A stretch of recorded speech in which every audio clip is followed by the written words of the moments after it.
This lecture is on Chapter 8, Rental Property, Royalties, and Income from Flow-Through Entities. Learning Objective 1, Rental Property. Here it's important to notice that income and expenses from rental property are going to be reported on Schedule E. Those expenses that are going to be deductible from rental property are going to be all ordinary and necessary expenses that are related to that property.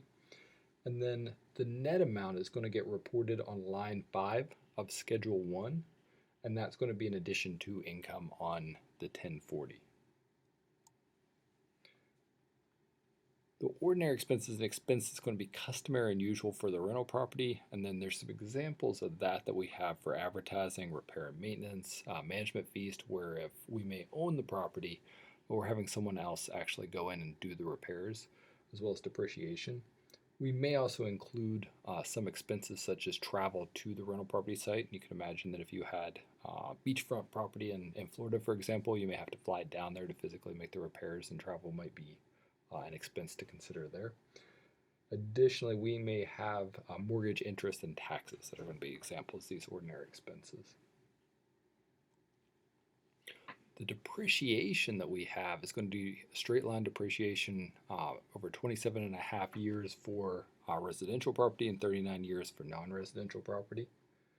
The depreciation tables that we've seen before are going to be used to calculate that amount, and that this is the structure and the furniture only. So the land portion is not going to be depreciable. It's also important to note that we might be able to allocate out the cost of that structure and the cost of the furniture.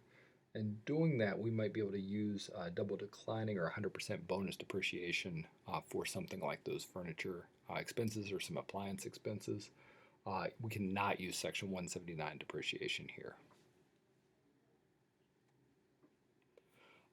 If a taxpayer's rental property is considered trade or business, then you're going to be on Schedule C rather than Schedule E. So whether it's considered part of the trade or business is what's going to be key here. And then we're going to look whether you're materially participating in that rental activity. An example might be whether you're considered a real estate professional, and then it's going to be considered trade or business. So if you're developing property, for example, you're going to be on Schedule C. Schedule E is what we think of maybe as a landlord, not for a bed and breakfast. So if you're running a bed and breakfast and you're going down and cooking breakfast for your patrons, then you're materially participating and you're going to be back on Schedule C. And then also, if an expense is paid by the tenant and reduce the amount of rental income provided, that's not going to be the rule that we go by.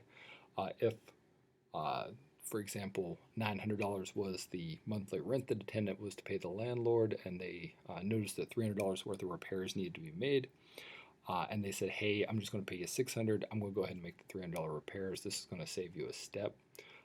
You would not report $600 as the rental income as the landlord. You'd still report $900, but you'd get the $300 deduction. So we have an example here where Brady owns rental property, rents to his friend Jack for $800 a month, and then Jack is going to repair a leaky roof for $450, and Brady pays the difference. So this is similar to the example we just touched on. Here, the landlord would report the $800 or the full amount, but would get that $450 for repair and maintenance.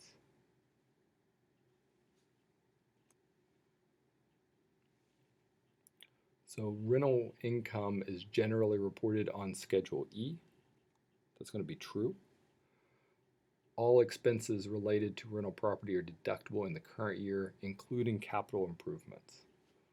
That's going to be false. Those capital improvements, we're going to depreciate those. And then the third learning objective question that we have for our concept check is going to say that rental property structures must be depreciated using the straight line method.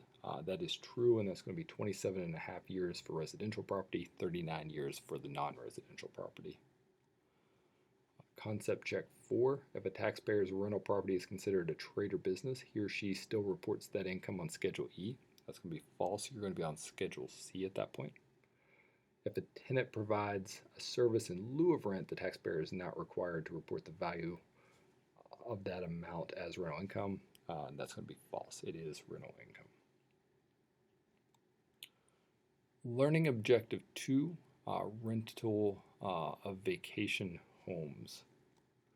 And we've got a vacation home that's a beautiful home on the waterfront off to the right here that doesn't appear to be showing on the slide, but you can imagine it if you would.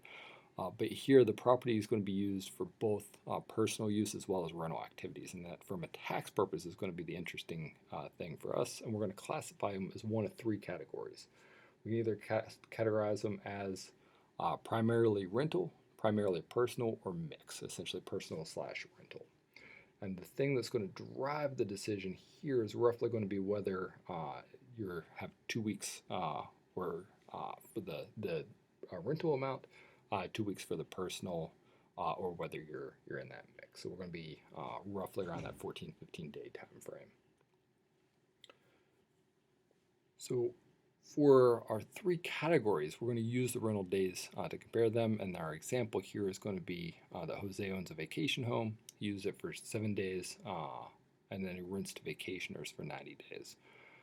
So is that going to be primarily rental, primarily personal, or personal slash rental? Here, he's only used 7 days for personal, but is well over that roughly 2 week threshold that we mentioned, and we'll go into detail on what the thresholds actually look like for the rules. But we're over that at 90 days. So we're going to be primarily rental property in this situation. So for personal use, who is going to be actually the one using it? So it's going to be the taxpayer themselves or their family or non-family, and it's free of charge. So what's included in family? That's going to be brother, sister, your spouse, an ancestor, so like your parents, or lineal descendants. So that's going to be your children or grandchildren, not cousins, though. And it says, in case of family member, the use is considered personal, even if the member pays fair market value. So you can't rent to your brother and have them come up and it not count as a personal use. And then time spent working on the property, such as doing repairs, is not personal use. So if you go up for 20 days, spend 6 of those days working on the property, even if you have family members with you that are going to be hanging out on that beautiful lakefront shore, then you're only going to have 14 days of personal use is what's going to be considered, because you're not going to count those 6 days. Those 6 days are going to be work days.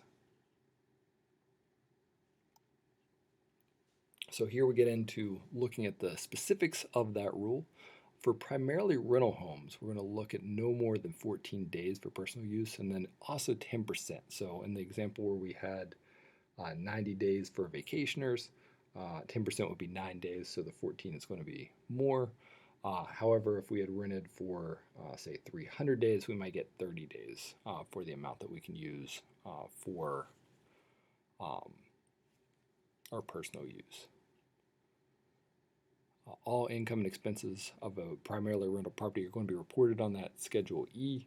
For primarily rental homes, we're also going to get to carry over that loss up to $25,000. So the two things we're looking at here is all income and expenses are going to be on that Schedule E, and that the loss is allowed against other income up to $25,000. So our example here in our pictures did show through. It says that Mandy rented her home in California for 190 days, and she used it for personal days for 17. So she's used it for 17 days. That's more than our roughly 2 weeks, or more than 14 days for our specific number that we're looking at. However, she rented for 190 days, so she's allowed 19 days for personal use. So it's going to be primarily rental still. She's going to be within that amount.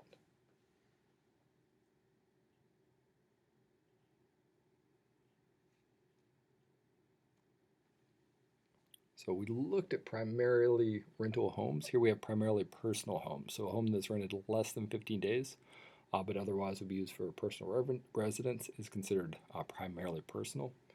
And that's going to be that all income derived does not have to be reported. So if you let somebody stay for a week and they pay you $1,000, that income, that amount is not income. It's not going to be reported as income. So you think about it maybe kind of like a gift or something like that, to where it's not going to be something that you need to report along with your other income on the 1040. However, you're not going to be allowed to report those expenses and deductions on your 1040 through any of the schedules. Some of those are going to be allowed as itemized deductions anyway. For example, if you're paying mortgage interest and property taxes, you can still use those on your Schedule A as an itemized deduction, the same as you would for any other personal home. But for the other deductions, you're not going to be permitted to use those. And then for the income, or for the amount received rather, is not going to be categorized as income. So looking at our example here, if we rent a cabin in Big Bear for 10 days for $2,000 and then the family use it for the remainder, what's that going to be categorized as? It's going to be primarily personal because it's rented less than 14 days. And then the $2,000 is not going to be included with income.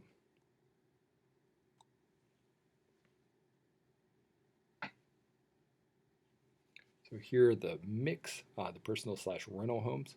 A rental property that's used more than 14 days for personal purposes, or the 10% of the total rental days, and is rented for 15 days or more, is going to be considered personal / rental property. Here, we're going to have all income and expenses reported on that Schedule E, so it's going to be similar to what we saw with primarily rental property. The difference is we're not going to be permitted to have the net loss. So we're only allowed to use those deductions up to the amount of income received for our Schedule E. And the example we're going to have here is going to be if we rented our lake house for 90 days and for $13,500 and we use it for 50 days, we're going to be more than 14 days for personal use, or more than 10% of the rental days. Here would be 9, so 14 days being the greater. And we're going to use it for 15 days or more, so more than 14 days. So this is going to be categorized as personal / rental. So an example here that we're looking at would be if Darren rented his house at the lake for 48 days for $9,000 and stayed on the weekends with his family for a total of 18 days. During his stay, he worked to replace the roof for 6 days while his family went out on the boat and fished. How would this property be categorized?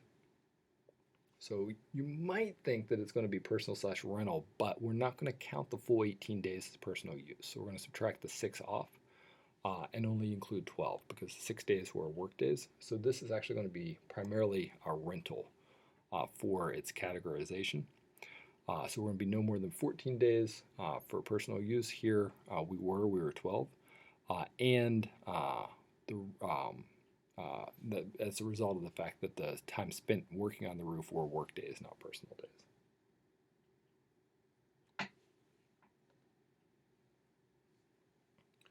And now we know how to count those days in terms of personal days or rental days. But now we need to take a look at the percentage to allocate those costs. And there's going to be 2 methods that we can use. One is going to be the IRS method, which is going to use the total number of rental days divided by the total number of rental plus personal days, so the total days of use. The tax court method is going to take our total number of rental days, but for the denominator, we're going to look at the full number of days in the year, so 365 days. And we'll take a look and see how that's going to play out. So taking a look at this example, we have some expenses: $4,300 for mortgage interest, $2,300 for property tax, $1,000 in repairs and maintenance, $2,500 in depreciation, and rental income from the property is $6,300. So we're going to have 22 days of personal use and 84 days of rental. So the property is considered personal / rental property, and we can allocate those expenses. How we're going to do that using the IRS method is we're going to take those 22 days of personal use and the 84 days of rental, and then we're going to add those together to get our denominator, to get the 106 total days, and we're going to use that ratio to allocate out each of those expenses. So here we would have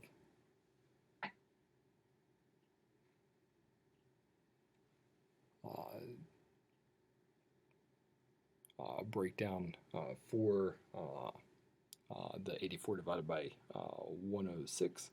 So we'd have mortgage interest being 34,000 or 3,408, property taxes 1823, and then 792 for repairs and maintenance, and 1704 for the depreciation.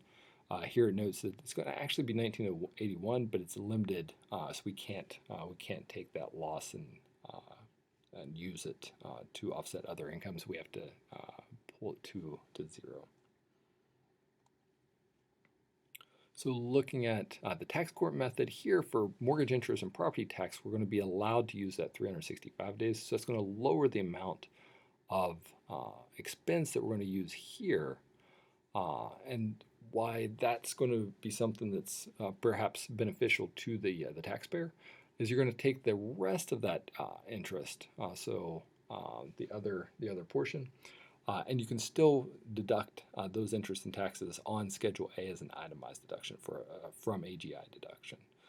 So you're only going to have a smaller portion of it that's going to be included in this Schedule E, and then you're going to be able to use the remainder from the mortgage interest and property taxes on Schedule A.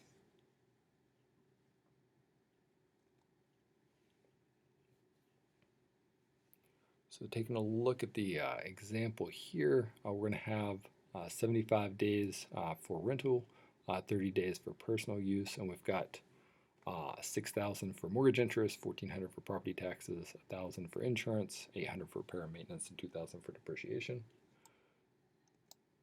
So which of the three categories would the vacation property would apply? And here it's going to be personal/rental because they are more than the 14 days for personal use and more than 14 days for rental, with the 75 days and 30 days. So they're going to be roughly more than that 2 weeks. But let's take a look at how that allocation is going to occur. So here we've got our total expenses of $11,200 once you add them up. We're going to take the ratio, the 75 plus 30 to get 105 for a denominator, and then multiply the 11,200 by that ratio to get 8,000 for total expenses. And then for the mortgage itself, mortgage interest itself, as well as the taxes added together, if we multiply that ratio just by those two, we'll get 5,285. That's going to be feeding into that 8,000. So if we use the tax court method instead for the mortgage interest and property tax, we're going to have a 75 as the numerator as well, but we're going to use 365 for the denominator. So what that's going to help us do for that 7,400 that makes up the mortgage interest and taxes is we're only going to have 1,521 that's going to be included on Schedule E, and that we can save the 55,879 portion of it to report on Schedule A.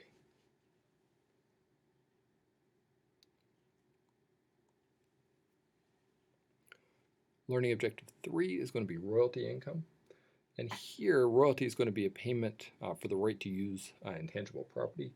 It's also going to include resource exploitation. So if we're thinking about natural gas or coal or timber, income derived for that, if it's not our primarily trade and business, then we're going to include those as royalty income on Schedule E as well. If it's part of our trade and business, similar to what we'd seen before, we're going to be back on Schedule C. So also, if the royalty payment is received while performing service related to the asset, the royalty income is going to be reported on Schedule C as well. So let's take a look at a couple examples. If Jay is a full-time author and receives royalties from his novels, the royalty income received is part of the trade and business of writing those books. So the income is going to get reported on Schedule C, and any related expenses are going to be deductible. The second example we have, Catherine owns land that produces oil and receives royalty income. She's a full-time dentist, so not in the oil and gas business. Since her income is derived from investment rather than trade or business, she's going to be reporting that on Schedule E. Any related expenses are also going to be deductible. So let's take a look at some concept checks here. The first one we have is going to be the royalty income received by Deborah, a full-time author for her mystery novel. And here we're going to be on Schedule C. And then royalty income received by Mark, a professional baseball player, for coal mined on his land in Wyoming, not related to his trade or business, so not in the coal industry or resource business as a professional baseball player. So he's going to be on Schedule E. Concept check 3. Nathan recently wrote a book of Proverbs. He received income from his reading at various bookstores throughout the country. So he's going to be on Schedule C. And the fourth one, royalty income that Jane, a full-time professor of psychology at the University of San Diego, received for a textbook she wrote. That amount is going to be reported on Schedule E. Learning objective 4, flow-through entities. So flow-through entities are going to include partnerships, LLCs, being limited liability companies, or S corporations. And then we're also going to include certain types of trusts and estates. This is going to be different than a C corporation, which is going to be what you think of in terms of that double taxation, where the corporation is paying the tax and then might give proceeds to investors, and those investors would then be subject to a secondary tax. Here, the entities, rather than being taxed directly, are going to just report the information, and then that income is going to flow directly to either the partners in terms of a partnership or shareholders or owners in terms of that LLC or S corporation. And then these flow-through entities, the issue we talked about in Chapter 6, is going to apply here in terms of the ordinary income from those flow-through entities might be eligible for the qualified business investment qualified business income deduction of 20%.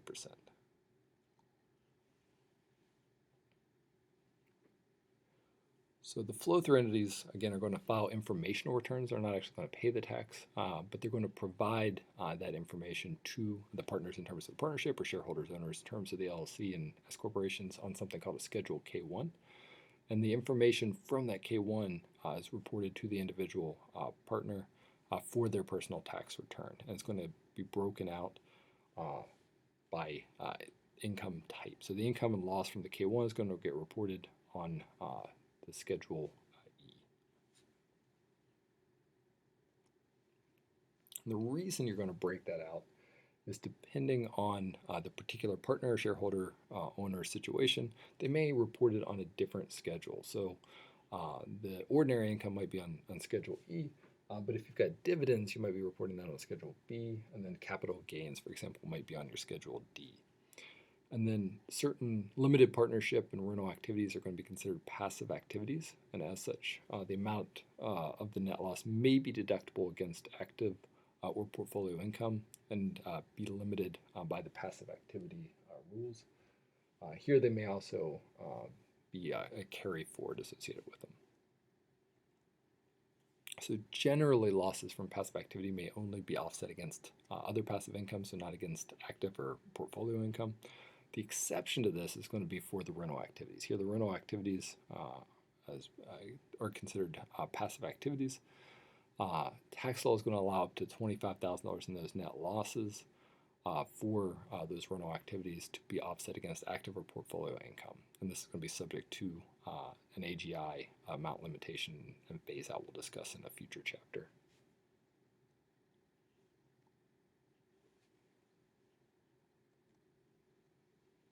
So we've got a first of 4 concept checks here. So it says flow-through entities allocate an appropriate share of the entity's income, expense, or loss to their partners or shareholder owners on a Schedule K1. So that's going to be true. Concept check 2 says that ordinary income from all flow-through entities is considered self-employed income.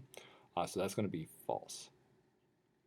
Concept check 3, partners and shareholder owners for the S Corporation LLC must report their income and loss from the K1 they received on Schedule E of the individual tax return. That's going to be true. And then the last concept check says, by definition, rental properties are passive activities. However, taxpayer may deduct rental losses subject to limitations and phase outs. That is also going to be true.